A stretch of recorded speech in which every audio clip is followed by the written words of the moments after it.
Olá pessoal, tudo bem com vocês?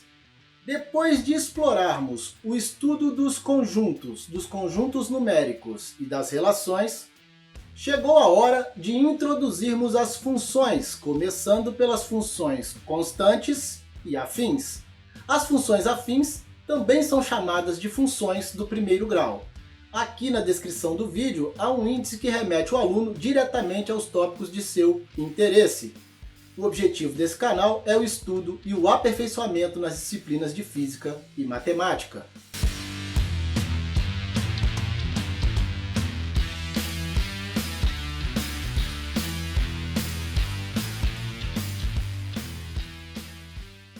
Bom pessoal, vamos começar o estudo das funções falando primeiro da função mais básica de todas, que é a função constante. Vamos lá, uma função f de a em b é constante se a cada x que pertence a A associa sempre o mesmo elemento P que pertence a B.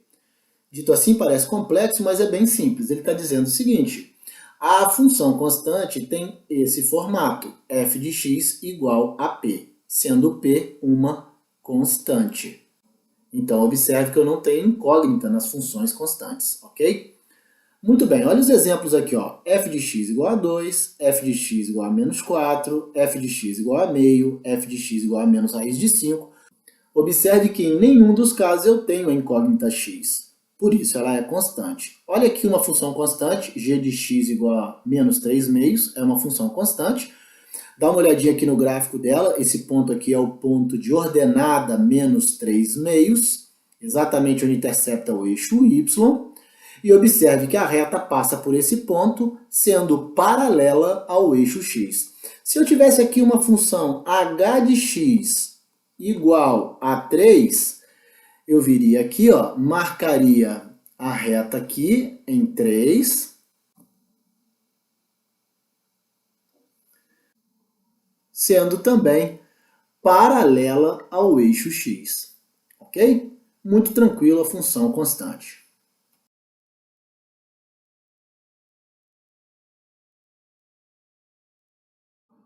Bom, vamos agora para a função polinomial do primeiro grau. Uma função f de a em b é uma função polinomial do primeiro grau se a cada x que pertence a A associa o elemento ax mais b pertencente a B, com A pertencendo a R asterisco e B pertencendo a R. Bom, em outras palavras, ele está dizendo que a função do primeiro grau assume esse formato sempre, f de x igual a ax mais b, com A diferente de zero, por isso ele disse aqui, ó, que A pertence ao conjunto R asterisco, porque o R asterisco é o conjunto dos reais sem o zero, então A diferente de zero, e B pertencente ao conjunto dos números reais, inclusive podendo ser zero, né? Pode ser zero o valor de B. Bom, por que o A tem que ser diferente de zero? Porque se eu colocar o zero aqui, ó, 0 vezes x vai dar zero. 0 mais b, não é isso? E aí, ao invés de ter uma função do primeiro grau, eu vou ter uma função constante, porque eu não terei a incógnita. Tudo bem? É por isso que A não pode ser zero, ok? Pois bem, ela deve ter esse formato, como eu disse, ax mais b, sempre. E algumas delas recebem nomes especiais. Por exemplo, quando ela tem esse formato aqui, ó, f de x igual a ax, ou seja, quando b é igual a zero e a é diferente de 1, eu chamo essa função do primeiro grau de função linear. E quando b é igual a zero e a é igual a 1, ou seja, f de x igual a x, eu chamo de função identidade. Vamos ver alguns exemplos aqui, ó. Eu tenho aqui ó, a função f de x igual a 2x menos 1. Observe ó, que ela é do formato ax mais b, não é isso? O a é 2 e o b é menos 1. Aqui eu tenho f de x igual a 2 terços de x mais 1. Também tenho no mesmo formato. A é igual a 2 terços e b igual a 1. Aqui também eu tenho ó, ax mais b. Professor, mas essa aí está meio esquisito. Não, não está não. É porque o b aqui ó, é zero, né? Então ele não aparece, mas ele está aqui. Inclusive, verifica para mim se esse caso aqui, ó, não é esse caso aqui, ó. Ó, é esse caso. b é igual a 0 e o a é diferente de 1, porque a aqui é menos 2 e menos 2 é diferente de 1. Então essa daqui é uma função, ó, linear, é uma do primeiro grau, uma função do primeiro grau que recebe o nome especial de linear. Essa daqui também, ó, ax mais b, tem o mesmo formato. Só que aqui, ó, o b não aparece porque ele é 0, né? Observe se nesse caso aqui, ó, eu não tenho essa situação aqui, ó. Tem o b igual a 0 e o a igual a 1. Ó, o a é 1, tá aqui na frente, aqui umzinho, né? O a igual a 1. Então essa função aqui, ó, recebe o nome de identidade. Identidade. Tudo bem? Bem tranquilo, né? Bem tranquilo reconhecer uma função do primeiro grau. Vamos entender agora por que ela se chama função, por que é polinomial e por que ela é do primeiro grau. Pois bem, as funções recebem esse nome porque dizemos que em uma função f de x igual a ax mais b, ou qualquer outra função, o valor de y varia em função de x. Dito de outro modo, alterando o valor atribuído à incógnita x, a incógnita y assume outro valor que obedece à lei de formação da função. Significa o seguinte, que a cada valor diferente que eu der para x, y também terá o seu valor alterado. Em outras palavras, y varia em função de x, ok? É por isso que se chama função. E por que é que ela é uma função polinomial? O nome polinomial vem do formato dela, ela é um polinômio, mais precisamente um binômio, né? Porque ela tem dois termos, não é isso? Ela tem o termo em x, ax, e tem o termo independente, b. Por isso, é uma polinomial. E por que ela é do primeiro grau? Bom, como é que eu sei o grau de uma função? Vamos colocar um exemplo aqui, ó. F de x igual a 3x mais 1. Vou botar outro exemplo aqui, ó. H de x igual a 3x2 mais 2x mais 1. São duas funções. Na função f de x, o maior expoente da incógnita x é o 1. E por isso ela é chamada do primeiro grau. Já na função h de x, o maior expoente da incógnita x é o 2. E por isso essa é chamada do segundo grau. Nós vamos ver mais adiante esse tipo de função, ok? Mesmo eu tendo aqui o x com o grau 1, o grau da função é dado pelo maior expoente. Ou seja, essa é do segundo grau, essa é do primeiro. É por isso que as funções f de x igual a ax mais b são do primeiro grau, porque aqui eu tenho um umzinho aqui em cima, ó, fazendo com que ela seja do primeiro grau. Olha o exemplo aqui, f de x igual a 2x, aqui o expoentezinho é 1, ó, menos 3. Outra informação importante, para a gente finalizar esse slide. F de x pode ser chamado de y. É a mesma coisa, por isso que eu coloquei aqui, ó, f de x igual a 2x menos 3, é a mesma coisa de y igual a 2x menos 3. E por que eu posso chamar f de x de y? Porque x faz o valor da função f de x variar em função dele. E faz o valor de y variar em função dele. Então, dizer f de x ou y é dizer a mesma coisa. Ok? Sempre que eu disser f de x, eu também estarei dizendo y.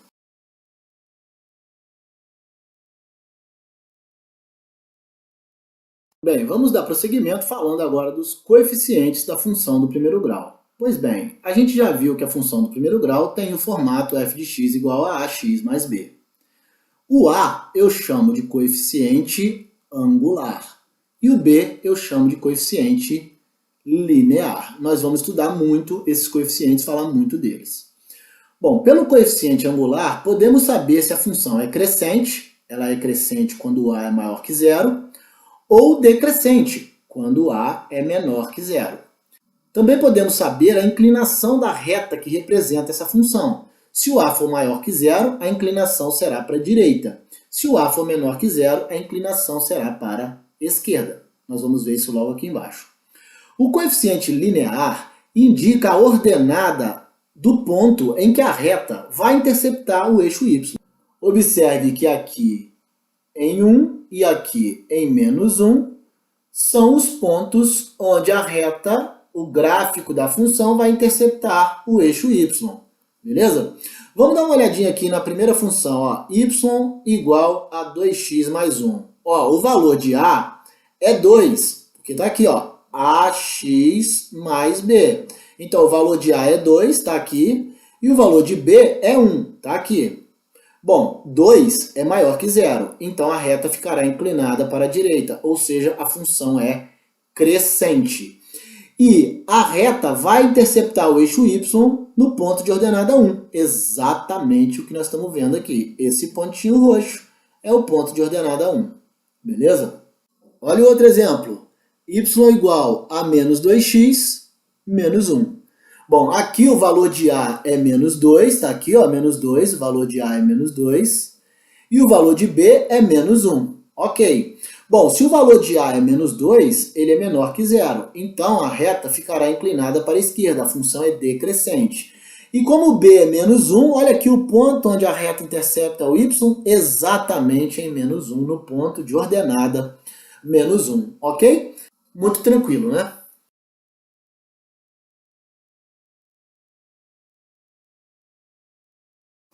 Galera, domínio e imagem da função do primeiro grau. Bom, o que vem a ser o domínio da função do primeiro grau? Pessoal, o domínio são todos os possíveis valores de x que essa função pode assumir. Eu percebo aqui que essa função pode assumir quaisquer valores reais para x. O que significa isso? Significa que qualquer abscissa que eu pegar no eixo x vai me dar um correspondente em y. Por isso que o domínio da função do primeiro grau são todos os números reais, porque todos eles me servem como valores de x. Já a imagem é o contrário, são todos os valores de y que servem a essa função. E aqui, ó, vocês vão perceber que acontece igualzinho acontece lá no eixo x. Ó. Qualquer valor que eu pegar para y, também, qualquer um, vai me dar um correspondente em x. A gente vai observar aqui também, ó, que qualquer valor de y que eu pegar aqui vai me dar um valor de x correspondente. Certo? Assim como aconteceu no domínio. Por isso, a imagem da função do primeiro grau é qualquer número real. Nós vamos ver mais para frente que nem sempre isso acontece com outras funções, mas isso é um papo para a gente ter mais adiante.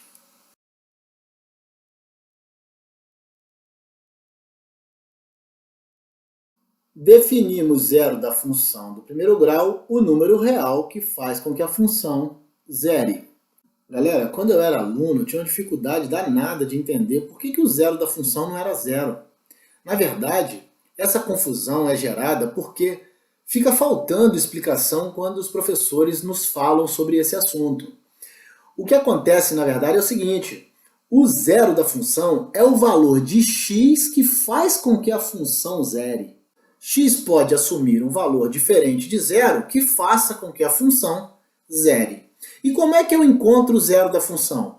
Basta eu igualar 2x menos 2 igual a zero para encontrar o zero da função, resolvendo essa equação do primeiro grau simples. X será igual a 1. Isso significa que 1 é o valor que, se eu colocar no lugar de x, fará com que essa função seja zero. Vamos ver? 2 vezes 1, 2 menos 2 igual a zero. Então, o zero da função é o valor de x que faz com que a função zere. É importante também a gente entender o seguinte, que esse valor aqui, que é o zero da função, graficamente me mostra o local, o ponto de abscissa, onde a reta que representa a função vai interceptar o eixo x. Esse pontinho aqui, ó. Esse ponto aqui, ó, é exatamente o lugar por onde a reta que representa essa função vai passar, porque o zero dela, o zero da função, é 1. Ok?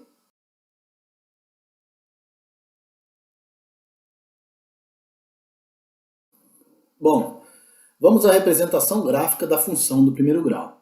A representação no plano cartesiano de uma função do primeiro grau é uma reta. A inclinação dessa reta depende do coeficiente angular, ou seja, do valor de A. Nós já vimos que se o A for positivo, a reta terá inclinação para a direita. Se o A for negativo, a reta ficará inclinada para a esquerda. Inclinação para a direita, função crescente. Inclinação para a esquerda, função decrescente. Uma das formas da gente construir o gráfico da função do primeiro grau é atribuir valores para a incógnita x e encontrar suas ordenadas equivalentes. Vamos lá, ó.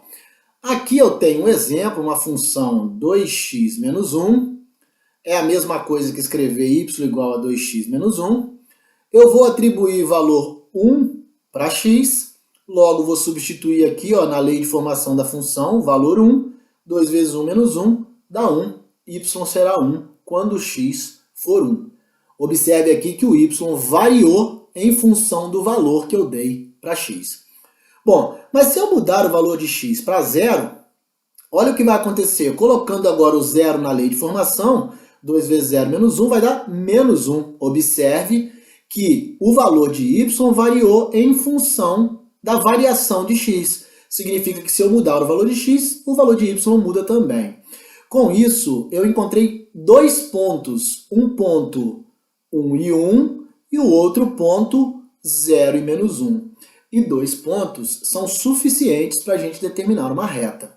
Então eu vou lá no plano cartesiano, x e y, e marco ó, o ponto 1 e 1, ou seja, abscissa 1, ordenada 1, e marco o ponto 0 menos 1, ou seja, abscissa 0 e ordenada menos 1. Tá aqui o ponto.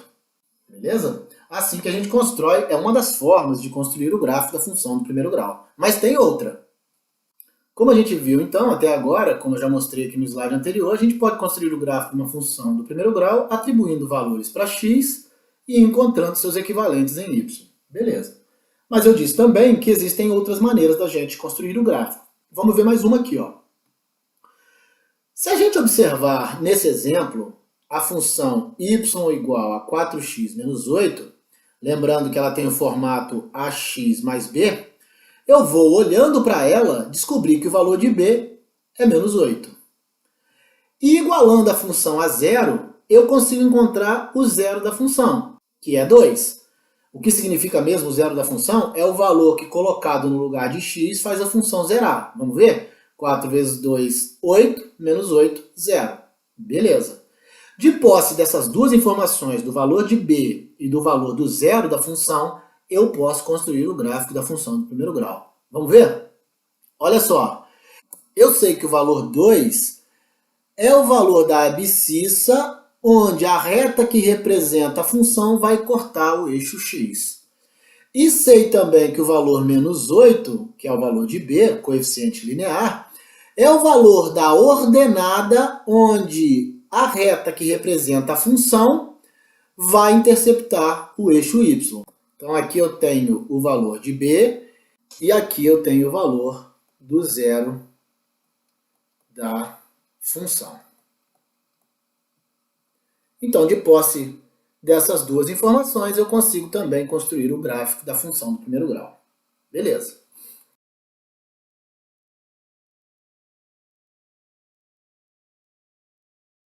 Sinal da função do primeiro grau. Vamos entender aqui como é que eu faço para fazer o estudo do sinal das funções do primeiro grau. Vamos lá, muito importante isso aqui. Bom, a gente sabe que o valor de A define a inclinação da reta. Então, se A for maior que zero, a reta fica inclinada para a direita, a função é crescente. A gente sabe também que esse valor aqui ó, é o zero da função, ou seja, o lugar onde a reta intercepta o eixo x. Beleza? Então, se a função é ax mais b, eu encontro o zero dessa função igualando ela a zero.